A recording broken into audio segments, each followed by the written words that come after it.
American express और diners club अब भारत में नए कार्ड जारी नहीं कर पाएंगे। भारतीय रिजर्व बैंक यानी आरबीआई ने 23 अप्रैल को दोनों पर ऐसा करने से प्रतिबंध लगा दिया है। ये प्रतिबंध 1 मई से लागू होगा।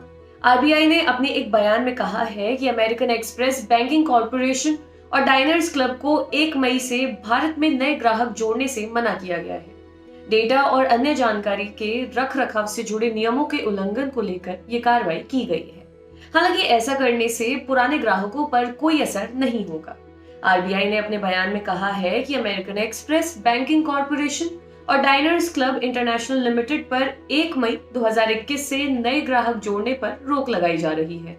ये संस्थान पेमेंट सिस्टम डेटा के स्टोरेज के रखरखाव से जुड़े नियमों का पालन करने में असमर्थ रहे हैं।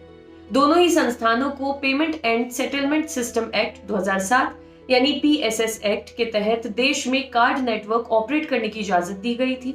आरबीआई ने कहा कि पीएसएस एक्ट के सेक्शन 17 में आरबीआई को सुपरविजन की शक्ति दी गई है, जिसके तहत वे इस सुपरवाइजरी एक्शन को ले रहा है।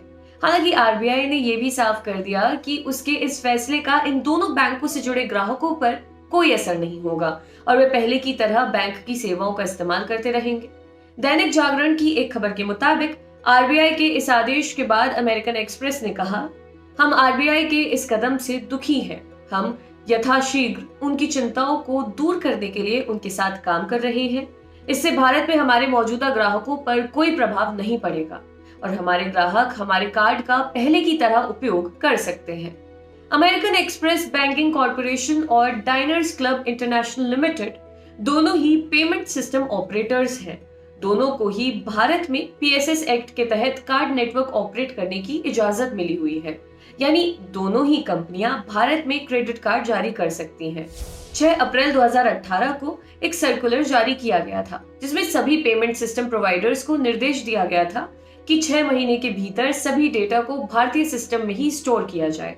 इस डेटा में लेन देन की डिटेल्स, पेमेंट निर्देश और अन्य जानकारी होनी चाहिए। साथ ही Indian computer emergency response team के पैनल में शामिल ऑडिटरों द्वारा कंडक्टेड निदेशक मंडल की मंजूरी वाली सिस्टम ऑडिट रिपोर्ट भी जमा करनी थी। दोनों संस्थानों को इस निर्देश का पालन करना था और इस बारे में आरबीआई को भी बताना था।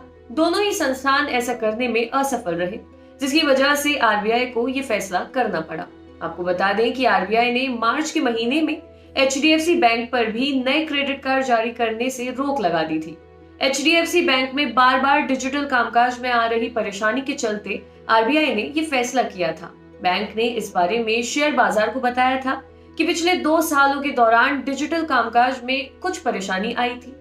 21 नवंबर 2020 को भी बैंक के प्राइमरी डेटा सेंटर में बिजली बंद हो गई थी, जिसके कारण ग्राहकों को काफी परेशानी हुई थी।